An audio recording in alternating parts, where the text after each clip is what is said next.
Welcome to Tree Talks, Talks with the Tree Whisperer. Your host, Kevin Lee from KRL Tree Service, brings a lifetime of tree work experience and a solid foundation in botany to every episode. Welcome and enjoy. Good morning, tree lovers. It's Kevin Lee, the Tree Whisperer in Calgary, continuing with my tree talks. Okay, let's continue. The second part of our summary is going to be on the stem, or the trunk, of course. So it is the essential connection between the leaf mass and the root mass. Without something to support, hold all that up and connect it and give us the tissue that we need for liquid transport of water and ions out of the soil into the root system, through the trunk and up into the leaves, and the distribution of sugars from the leaves down through the phloem outside of the vascular cambium and to all living parts of the connected living system of the tree, the symplast. So the phloem moves sugars all the way from leaf tips down to the farthest root tip. Roots are very hungry. They don't eat rocks. And their ongoing development, the work of absorption, and their constant growth and replenishment is very expensive.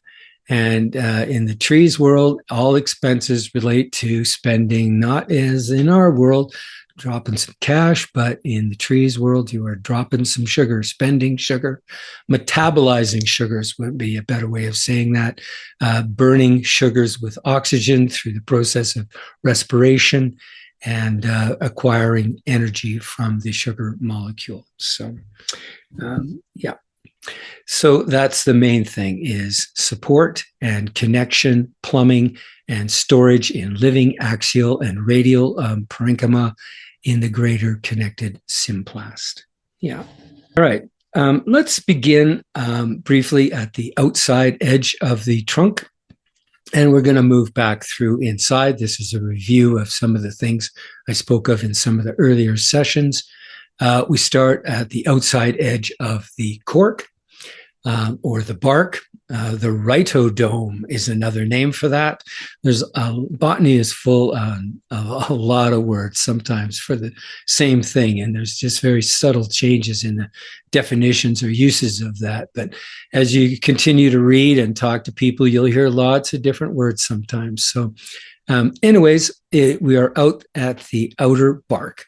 If it's a young stem, we won't see a lot of accumulation of cork. And some trees never do develop a lot of cork. It has to do with the amazing, different, individualistic, by species program for how the cork cambium and how the bark works. And if the right combination of anticlineal, sideways divisions, and periclineal, which is adding on or getting deeper, wider, going outwards, as the cambium and the cork cambium develop, with both of them use those methods of increasing in width. If you have the right combination where we have stretching rather than tearing, you can have a very old mature tree like a beech tree, which doesn't grow in Western Canada, but lots of people in the East and certainly in England and lots of other places have lots and lots of beech trees. And very old trees still have that very smooth bark, whereas a pine tree is just about the opposite. Even young pine stems, 4, 5, 6 years old, start to develop thick cork. And when that tree is 150 years old, we will have 150 years of accumulated corky plates generated by the cork cambium. And this is an amazing structure. Use the bark to identify your trees. The bark of every species of tree is slightly different. Even every species of apple tree. These could be really tough. And there is a lot of different apple trees that have been grown in Western Canada. Calgary, my estimate, is probably something closing in on about 1,000 different species. We're looking at many, many decades of nursery development. People are always trying new varieties, trying new crosses, trying to just get ahead and trying to get trees that will thrive and have nice fruit and be disease resistant. And it's a nearly impossible combination on the prairies, and they just keep trying, which is awesome. Okay. So, we're at the bark produced by the cork cambium, which is an annually generated meristem underneath the bark, obviously, and it generates the cork. From there, if it's a young stem, I can say that, and we proceed a little farther towards the center of the tree, we're going to run into a tissue called the cortex. All young stems have this, so scratch the bark on any young branch, and of course it's green, bright green underneath there. So that's another way of adding more chlorophyll, chloroplasts, and gaining more sugars. Young stems help contribute to the overall energy and sugar gain that way. So as they get older and their bark gets thicker and corkier and develops more, the cortex vanishes, and we don't have that on old sections of the trunk. So from the cortex, as we continue moving in, we're into the phloem tissue, the phloem sieve tube elements, their companion cells, the phloem fibers to help support them. And then obviously right beside that is their tissue that generated all of that on the phloem outside of the vascular cambium. And then we move inside. Now we're into the xylem. This is the woody section. There's the one main seam in the life of trees. And it's if you take all the bark off a stem, that's one specific set of tissue. We can call that the outside the vascular cambium.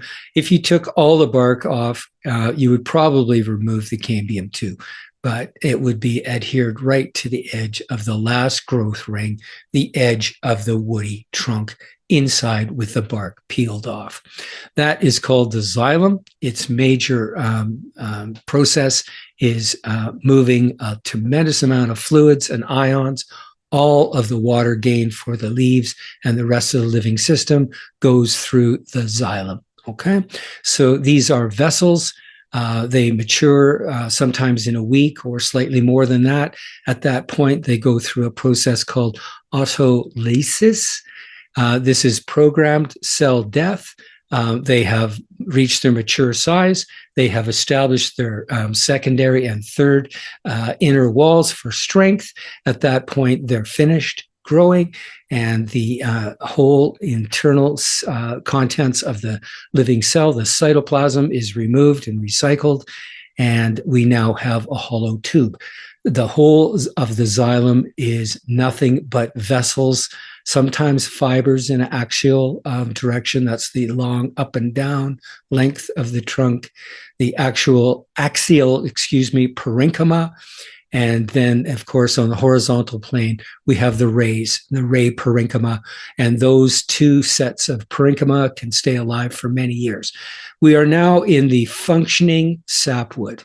Okay, so when we cut through a branch or we cut through a trunk, a lot of the times you'll see two main rings of color. On the inside, closer to the pith and the middle, it typically will be a darker brown color. Outside of that, the wood can be a lighter, creamier color.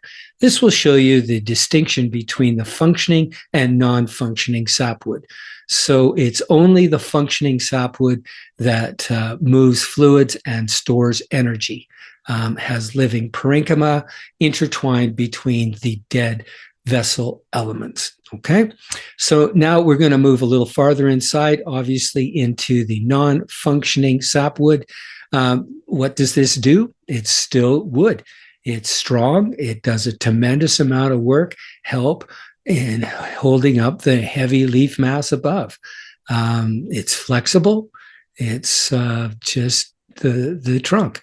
On many old trees, most of the greater mass inside the trunk is dead, but it's still very, very useful.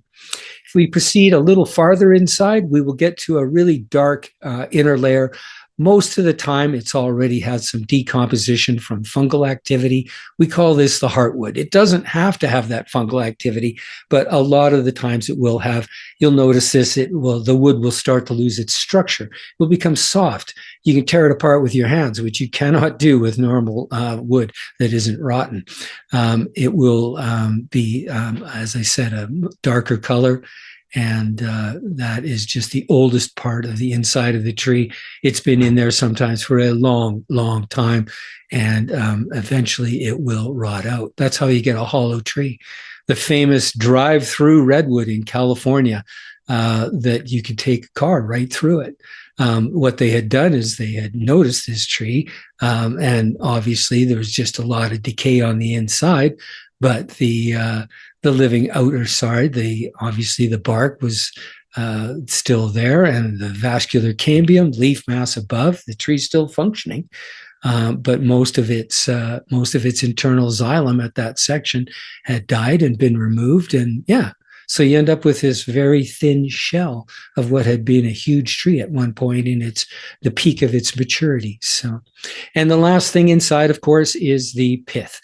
This is the central section of the twig that grew in its very first year, primary growth, and that is the structure that is surrounded by the first growth ring, and that is the absolute core of the trunk. So that's just a review of a lot of things we spoke of earlier. We just did a radial journey through the trunk of the tree, crosswise, horizontal, from the bark to the pith. So, yeah.